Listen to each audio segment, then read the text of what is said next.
Maria opened her credit score app for the third time that day. 812. Excellent. Top tier. She'd been checking it obsessively for 2 years, ever since she read that a good score was the key to financial freedom, and by every metric that mattered to her, she'd won. Except Maria has $34,000 in credit card debt spread across 6 cards. She has $1,200 in savings. She's never missed a payment, never gone over 30% utilization on any single card, and she pays hundreds of dollars in interest every single month to maintain that pristine number. Maria doesn't have good credit. Maria has a very expensive hobby of managing debt well enough that banks trust her to take on more of it. And that's the part nobody tells you. A credit score isn't a measurement of your wealth. It's not even a measurement of your financial health. The number they're chasing is designed to reward exactly the behavior that's bankrupting them. My name is Bobby, and I've spent the last few months digging into how the credit scoring system actually works, who benefits from it, and why the pursuit of a perfect score might be one of the most financially destructive habits hiding inside otherwise responsible people. If you've ever felt proud of your credit score while ignoring your actual net worth, if you've ever kept a balance on a card because someone told you it builds credit, or if you've ever wondered why being good with debt doesn't feel like being good with money, make sure to hit that subscribe button and give this video a thumbs up if this helps you out. Because what I'm about to show you isn't a takedown of financial responsibility. It's an explanation of how a system built by lenders, for lenders, convinced an entire generation that debt fluency is the same thing as wealth. Let's get into it. Here's the concept you need to understand first. I call it the utility trap. Your credit score doesn't measure whether you have money. It measures whether you use debt in a way that's profitable and predictable for lenders. Payment history, utilization, length of credit history, credit mix, new inquiries, every single factor in that formula is about your relationship with borrowed money. A person with no debt at all, who pays cash for everything, who has never carried a credit card balance, often has a lower score than someone carrying moderate revolving debt responsibly. The system doesn't reward the absence of debt. It penalizes it. This is by design. Credit scoring exists because lenders needed a way to predict who would generate reliable interest income without defaulting. It was never built to tell you whether you're financially secure. It was built to tell Chase and Capital One whether you're a safe bet. And somewhere along the way, that number got marketed to consumers as a report card on their entire financial life. That's the trap. You start optimizing for a number designed to serve the lender's interests, and you mistake that optimization for financial progress. Sign 1 is what I call score utility inversion. Genuinely wealthy people, the ones with real assets and low financial stress, often have surprisingly average scores, or scores that fluctuate because they don't think about credit at all. Meanwhile, people deep in debt frequently have excellent scores, because managing multiple balances carefully across several cards is exactly the behavior the algorithm rewards most. Watch for this pattern. Someone with a 790 credit score who's also making minimum payments on 4 different cards. That's not a coincidence. That's the system working exactly as intended. Their score is high because they're an active, engaged, reliable user of revolving debt, not despite the debt, because of it. Sign 2 is the utilization obsession. This is where I see people do real damage to themselves. Somewhere in personal finance culture, the idea took hold that you should keep a small balance on your credit card, instead of paying it off completely, because a $0 balance supposedly looks bad to the algorithm. This is mostly a myth, and an expensive one. Carrying a balance to build credit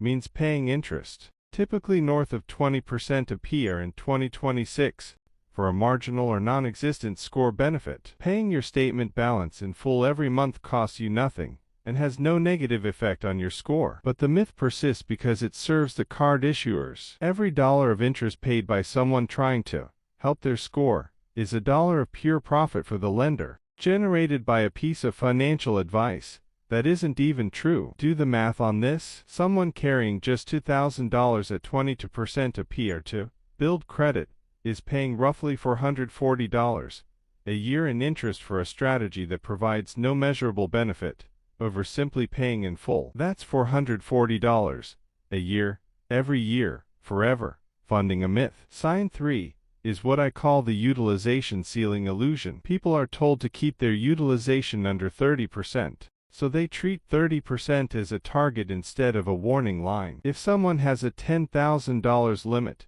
they'll let themselves carry $2,900 in debt because they read that 30% is fine. But fine for your score is not the same as fine for your wallet. That's still $2,900 in debt accumulating interest. The algorithm doesn't care if that debt disappears next week or sits there for 5 years. It just wants to see low utilization at the moment it checks. People internalize the score's threshold as a spending permission slip, when it was only ever a risk category for lenders. Sign 4 is the new account cycle. Ever notice people opening new credit cards, specifically to improve their credit mix or chase a sign-up bonus, then closing or ignoring them later? Every new account triggers a hard inquiry, temporarily dings your average account age, and creates another line of available credit that, statistically, tends to get used. A 2023 study on consumer credit behavior found that opening a new card increases the cardholder's total revolving debt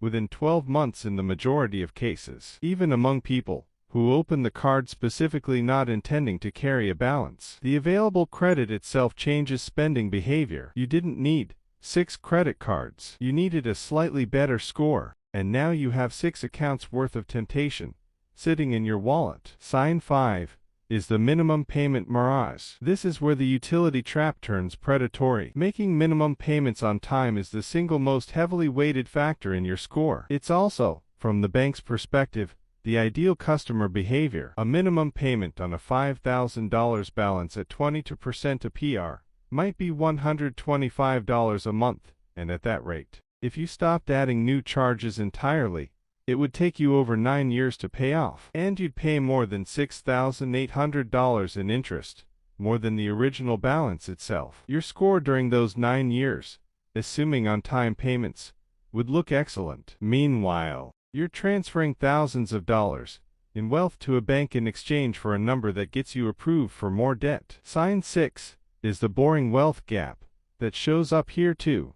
Just like everywhere else in this system, your credit score has zero relationship to your invisible wealth. It doesn't know about your emergency fund, because you might not have one. It doesn't know about your retirement account, because it isn't tracking that. It only knows your relationship with borrowed money. A person with an 800 score and $40,000 in credit card debt looks, on paper, more creditworthy than a person with a 680 score and $40,000 in a brokerage account. The second person is unambiguously wealthier and more financially secure. The first person is simply better at servicing debt without defaulting. If you're using your score as a proxy for how you're doing financially, you're measuring the wrong thing entirely, and the entire lending industry benefits from you not realizing that. Sign 7 is the anxiety loop. This one is psychological, but it's just as costly. People who obsess over their score check it constantly, treat small fluctuations as crises, and make financial decisions based on short-term score optimization rather than long-term wealth building. Paying off a card early gets delayed because it might drop your utilization ratio to fast. Closing an old, unused card that charges an annual fee gets avoided because it'll hurt your average account age. These decisions cost real money to protect a 3-digit number that mainly determines your interest rate on your next loan. The anxiety itself becomes a tax. You're spending mental energy, and often actual dollars, defending a score whose entire purpose is to make you a better customer for lenders, not a wealthier person. So what should you actually do? First, stop carrying a balance to build credit. Pay your statement in full every month. Your score will be fine, and you'll stop funding a myth. Second, treat your utilization percentage as a debt level to minimize, not a target to hit. Lower is always better for your wallet, regardless of what it does to the score. Third, stop opening new cards for score optimization or sign-up bonuses unless you have a specific, disciplined plan for that credit line. Available credit changes behavior, even when you don't think it will. Fourth, redirect the energy you spend checking your score toward tracking your net worth instead. Net worth includes your assets minus your liabilities. It's the number that actually reflects whether you're building wealth. Fifth, remember what the score is for. It matters when you need a mortgage, a car loan, or a lease. It is a tool for accessing debt on better terms. It is not a report card on your life, and it was never supposed to be one. Maria's 812 score got her approved for a new card last month, with a $15,000 limit. She felt validated. The bank trusted her, but that approval didn't pay down her $34,000 balance, and it didn't grow her $1,200 in savings. It just gave her more room to owe more money to more institutions, who profit every month she doesn't pay it off. Her score isn't lying to her. It's telling the truth about exactly what it was built to measure, her reliability as a debtor. It was never going to tell her the truth about her wealth, because that was never its job. You can keep chasing the number that makes banks comfortable lending you more money, or you can start chasing the number that actually reflects whether you're getting richer. Those two numbers can move in completely opposite directions, and for millions of people right now, they are. Stop optimizing for what the lender wants. Start optimizing for what you want. I've spent way too much time thinking about this stuff so you don't have to. If this changed how you look at your credit score, hit that like button and subscribe. I'll see you in the next one.